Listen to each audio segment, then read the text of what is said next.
This is a reading from the book entitled Catholic Prophecy, The Coming Chastisement, by Yves Dupont.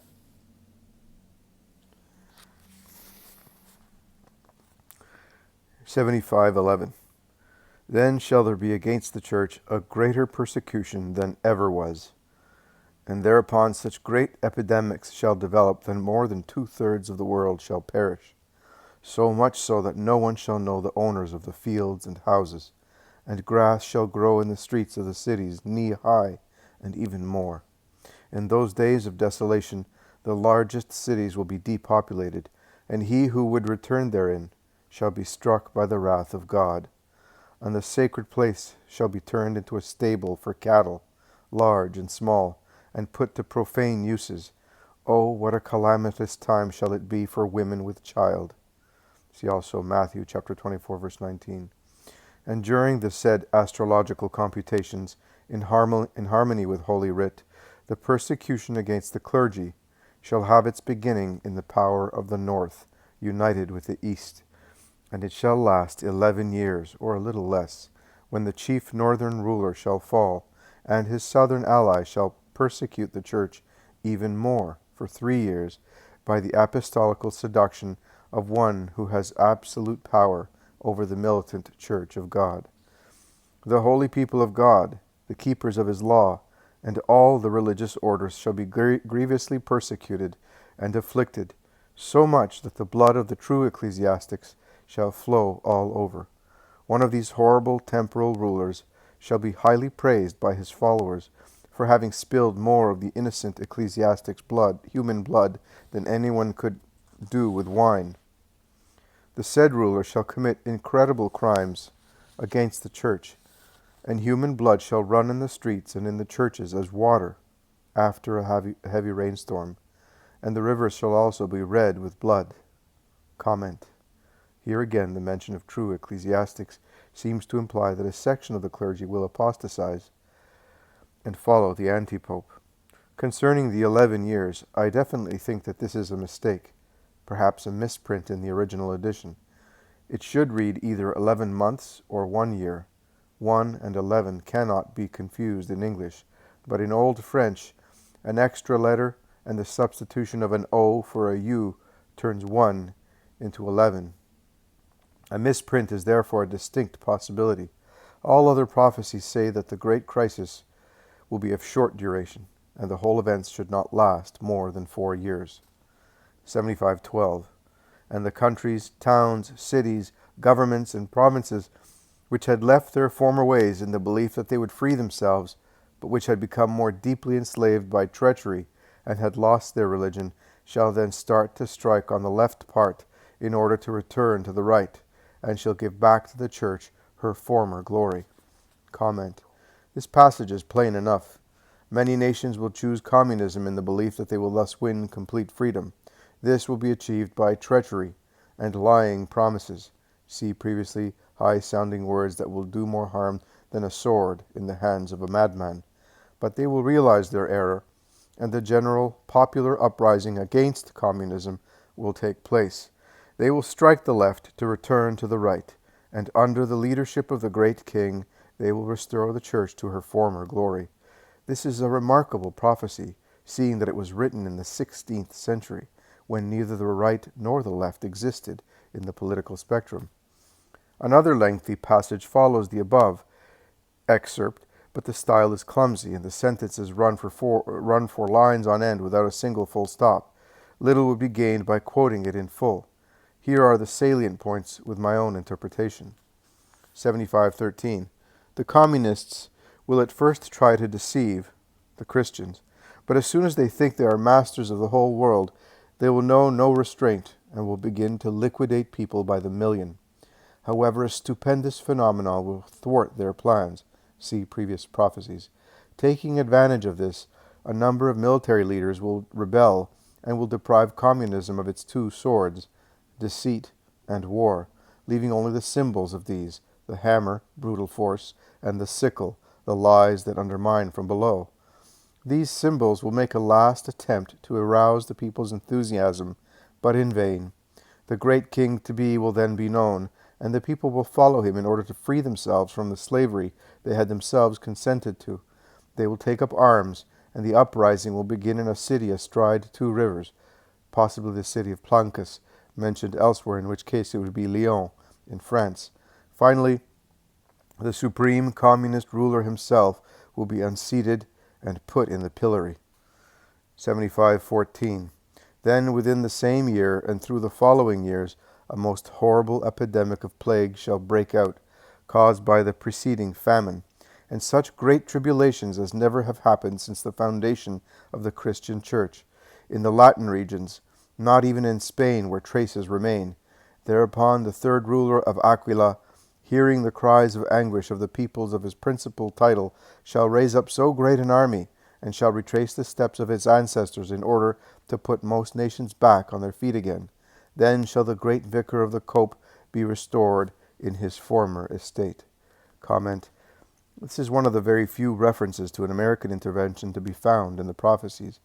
This intervention will take place toward the end of the Holocaust.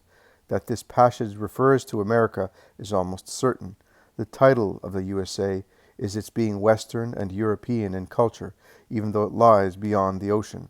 Nostradamus gives the added precision that he shall retrace the steps of his ancestors. Moreover, the emblem of the American coat of arms is the white eagle, Aquila in Latin. But why the third ruler of Aquila? The most likely interpretation is that there shall rise a great American president of the stature of George Washington and Abraham Lincoln, who will thus be the third great ruler of Aquila. There is a lengthy prophecy about such a person, which, as well as I can determine, has never been fulfilled by anyone so far. But there is a deliberate ambiguity in Nostradamus' terminology. He uses the word aquilonaire, which may mean either of Aquila or of the north wind. As a result, the word may stand for either USA or Russia, according to the context. But the context here makes it clear that Aquila is the USA. To a 16th or even 19th century reader, however, it would not have been clear by any means. This is one of the characteristics of many prophecies, quite obscure at first, until the developments of history allow for an interpretation.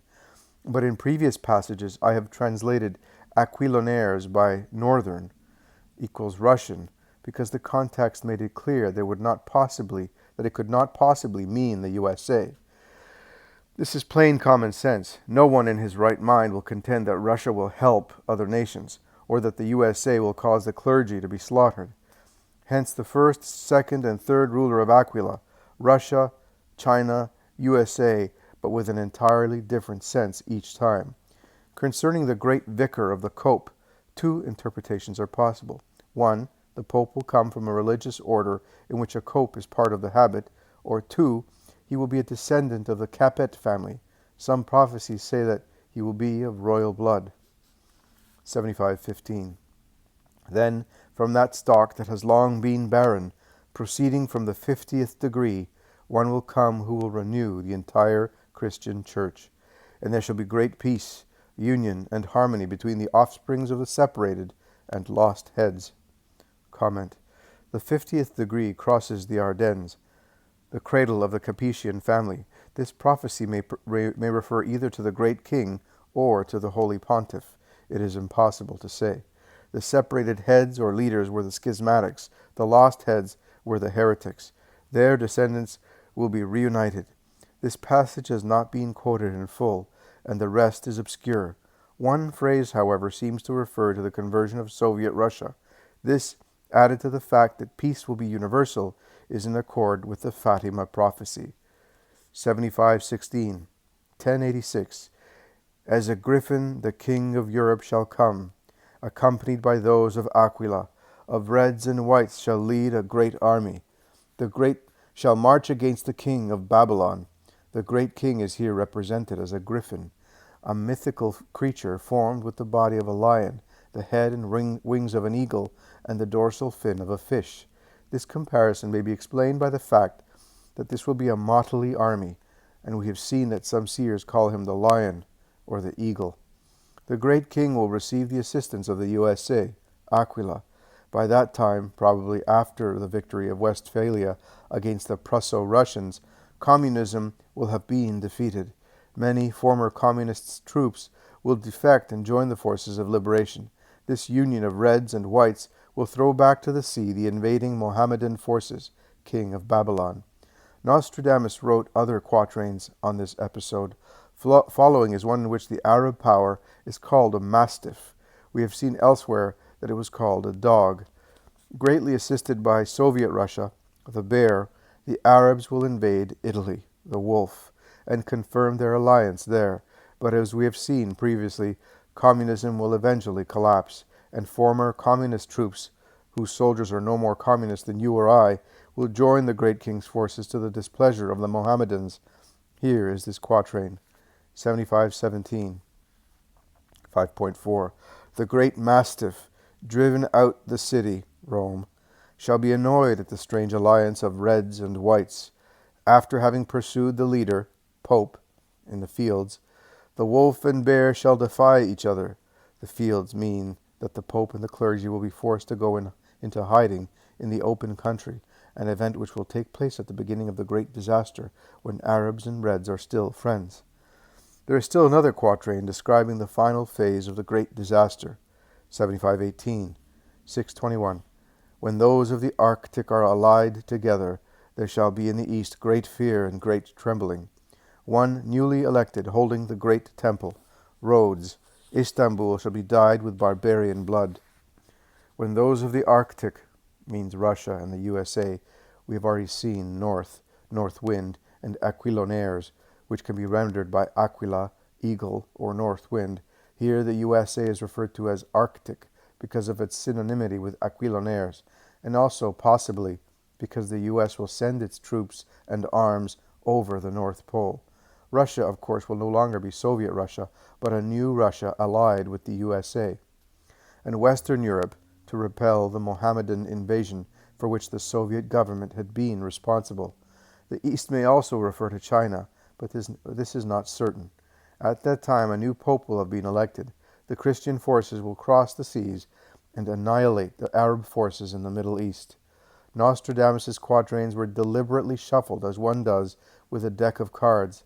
It follows that there is no order in his 1,000 or so quatrains, yet many correlations can be found, and it may be possible to restore the original order, although this would entail a time-consuming procedure which does not appear to be worthwhile, considering that the succession of events to come is fairly well delineated in the other private prophecies. One need only fit in those quatrains which clearly have a bearing on events already described. That is what I have done here.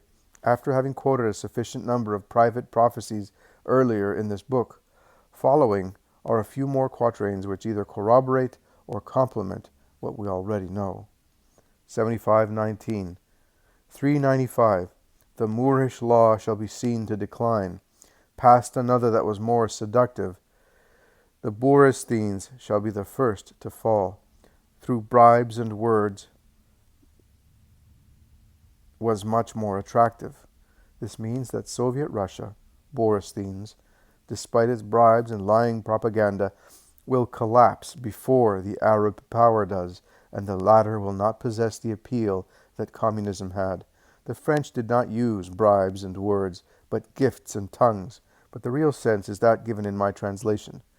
Many prophecies, and in particular the Apocalypse, mention the beast of the earth and the beast of the sea, the dragon and the hydra. No doubt these apply to the time of Antichrist, which is the second phase of the latter days, but they also apply to a lesser extent to the first phase. The dragon, or first beast of the earth, is Soviet Russia. The hydra, or beast of the sea, is the Arab power that will come across the Mediterranean Sea. The hydra will be powerful because Western Europe will be in chaos and thrown into confusion by the dragon's work, but especially because Soviet Russia will arm the Arabs, which is exactly what the Apocalypse says. Chapter 13, verse 2, the beast of the sea shall receive its might from the dragon. In the same period of time, the Pope will die in exile. A new Pope will be elected in Rome, but the validity of the conclave will be challenged by a number of cardinals. The Church will then be in an incredible state of internal dissension.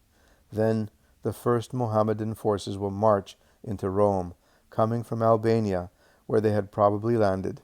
Albania being the only Mohammedan nation in Europe at the present time, and also a communist country.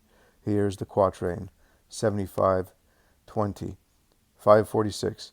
By the red hats, quarrels and new schisms, when the Sabine shall have been elected, great sophisms against him shall be said, and Rome shall be wounded by Albanians. 75:21, 547. The great Arab shall progress well forward, but betrayed shall be by Byzantines, Turks. The ancient roads shall come and shall meet him, then great evil shall befall Hungary. Here we are told that Turkey will break its faith with the rest of the Arab world. Turkey, it will be remembered, is the only Mohammedan power having adopted the Roman alphabet. What the third verse says about Rhodes may mean that the Knights of St. John, who once held Rhodes, 1311 to 1533, will again become powerful and play a dominant role in military affairs. As for the fourth verse, it alludes once again to the determining battles which are to take place in Hungary.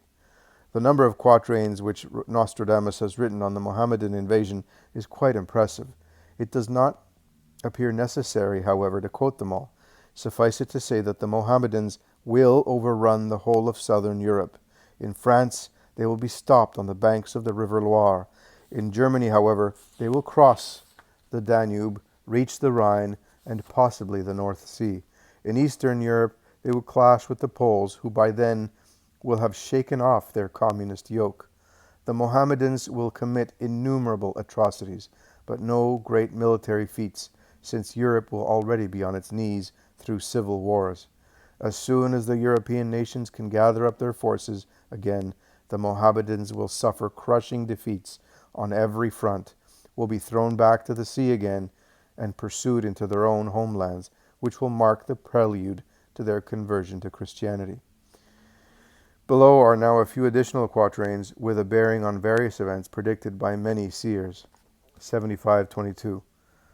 241. The comet, the Arab mastiff, the exile of the Pope. For 7 days the great star shall be seen, as if two suns in the sky should appear. The big mastiff shall be howling all night, when the pontiff shall go into exile. 75:23. 243. The comet, the earthquakes. During the time the hairy star appears, struck from heaven, shaky peace, shaking earth. 75:24. 218. The rain of stones. New downpour, sudden, impetuous, unexpected, shall hinder two armies. Stone, heaven, fire shall fall over the sea. The suddenness of the natural disasters is noteworthy. It has been stressed by many seers. These acts of God will stop men from killing one another pointlessly. The killing will go on after the disturbances of nature have begun, but it seems that it will no longer be pointless. Chaos, anarchy, blind hatred will give way to organized fighting against the two beasts. At any event, these disasters will mark the turning of the tide. From then onwards, the enemies of God will suffer nothing but defeat. In a somewhat elliptic and symbolic form, the following verses lay stress on this particularity. The leaders of men will be overcome by the forces of the infinite when the stones hidden in the hair of the comet start falling. Then the leaders will vainly attempt to enforce their rulings, but death will deprive them of any effective means. Here it is. 75:25. 247. The sovereigns by infinite conquered, stones are raining hidden under the hair. Through death in vain shall rulings be invoked. Many more quatrains describe the passage of the comet, the 3 days of darkness, and the accompanying disasters, including the fiery rain of stones. This, said Nostradamus, is to take place in late March and early in April. Once more, Nostradamus mentions the American intervention. Of all the prophecies I possess, Nostradamus is the most explicit in this respect. 75:26. 439. The Rhodians shall ask for assistance, forsaken by neglect of their sons. Arab empire shall roll back in its course. By Hesperides the cause shall be restored. The Rhodians, as stated above, may well mean the Knights of St. John, who, as prominent champions of Christian civilization, once more, in dire straits because its members failed to respond to a call to arms, may invoke their influence with the American government and request American assistance. The Americans will come, and things will be straightened out. That the Americans will finally intervene is beyond doubt. In this case, however, the above interpretation is not absolutely certain. Nostradamus often uses the same word for different things. In some quatrains, it is clear that Hesperides means America. In the above quatrain, it may just mean any land west of Gibraltar, in which case it could be Portugal. What prompts me to this word of caution is the following quatrain, 75:27. 685. Great city of Tarsus by Gauls shall be destroyed. All those wearing turbans shall be made prisoners. Through assistance by sea from the great Portuguese, the first day of summer when Urban is installed. This seems to mean that the French, with the help of the Portuguese, will win a battle at Tarsus. Great equals famous. It was St. Paul's birthplace. This will be in June, when a new pope is installed. Here is now part of the quatrain referring to the new capital of France, 75:28, 393. In Avignon the head of the empire, great king, shall make ready for Paris desolate. I feel I must now bring to a close these specimens of Nostradamus's extraordinary insights. This does not mean, however, that there is nothing further to be said. Far from it, for I could not do justice to Nostradamus even if I were to write a 600-page book. But such a book would involve a tremendous amount of preparation, which is probably why no one has ever attempted it. There is no doubt that with a certain method of approach, the totality or the near totality of his often obscure quatrains could be understood. The future, then, would be like an open book. Moreover, some definite dates or some alternative dates could be given. This is so because Nostradamus, apart from his prophetical instinct and extensive knowledge in many fields, was well versed in astronomy and astrology, two sciences which, it must be remembered, were one and the same in the 16th century. Nostradamus therefore gives many configurations in his quatrains. When these configurations are exceptional and happen, say, once in 20 or 30 years, a definite date could be ascribed to certain events. When they are common and happen, say, every year or so, a number of alternative dates could be given. Some of these alternative dates, in turn, could be eliminated after a careful screening of correlations. Take, for instance, the comet. It is mentioned in many quatrains, but for the sake of simplicity, let us imagine that it is mentioned in only 2 quatrains. Suppose the first gives 3 alternative dates, for instance, 1970, 1973, 1977. Suppose, further, that the second quatrain gives 3 more alternative dates, for instance, 1973, 1976, and 1979. Since the event is the same, that is, the comet, it is obvious that the correct date is that which is common to both quatrains, namely 1973, and the others can be eliminated. The elimination of alternative dates could be effected in another way too. For instance, we know that the great king will fight the Mohammedans, so we have 2 different events here. 1, the rise of the great king. 2, the Mohammedan invasion. But they both happen at the same time. Suppose then that the configuration given in the respect to the great king occurs in 1976, 1978, 1980, and the configuration in respect to the Mohammedans in 1978, 1982, and 1984. Well, quite clearly, since these events are simultaneous, the date to be retained is 1978. In practice, however, it is not so simple as that. For one thing, a configuration may be given for an event which is not easy to understand. Consider, for instance, 75:29, 2:35. In 2 dwellings at night the fire shall take, many inside shall choke and roast to death. Near 2 rivers for sure it shall happen, Soul, Ark, Caper, they shall all lose their lives. The astronomical date here is that the sun will be in the signs of Sagittarius and Capricorn. This sky is not very specific in itself, but we are not concerned with this at the moment. We are concerned with the particular event that will take place then, and we do not really know what it is. How are we going to identify it? Let us consider the elements of information at our disposal. 2 dwellings at night. Fire. Many inside will die. 2 rivers. Our next step will be a quest for correlations. We are going to go through the 1,000 quatrains and look for those which contain one or several of the above elements of information. Then we will determine whether a relationship really exists, and if so, we shall know what it is all about. But it is hardly necessary to point out how time-consuming such a job would be. If the same is to be done with every quatrain, it will take quite a few years, although towards the end we should know most of the quatrains by heart. There is really only one way to tackle the problem satisfactorily.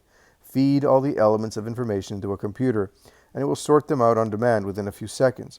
Supposing we find an average of 5 elements in each quatrain, we shall have 5,000 elements to feed into the computer. Not very many, you may say. In fact, we will get many more. This is so because it is not sufficient to feed individual words, but rather all the different meanings that a given word may assume. It is impossible then to estimate the number of elements we should finally obtain. Nevertheless, the task is quite feasible with the help of a computer. It remains only to be seen whether it is really worth the trouble, and I do not think it is. To satisfy our curiosity has never been the purpose of prophecies, but only to warn, enlighten, and comfort. And what we now possess is quite sufficient to fulfill this function. We have been warned that an apocalyptic disaster is about to come. We have been enlightened because those prophecies tell us that practically all the values cherished by the modern world, social, political, and philosophical, are erroneous and deadly. We live, in fact, in an abyss of errors, a bottomless pit of fallacies. Finally, we have been comforted because these prophecies tell us that a wonderful period of peace will follow, and a unique church revival. We know for certain, therefore, that the forces of evil in general, and communism in particular, shall not prevail. This gives us hope and courage. We must fight on, and we shall fight on. Those who do not believe, however, are deprived of such hope and certainty, and since on the face of it the victory of communism seems inevitable, these people have no alternative but to seek compromises every time they can. That is what politicians have been doing for many decades, thus furthering the cause of communism, and that is what the Catholic Church hierarchy, which at the present time scorns private prophecies, has started to do with that sorry business called dialogue.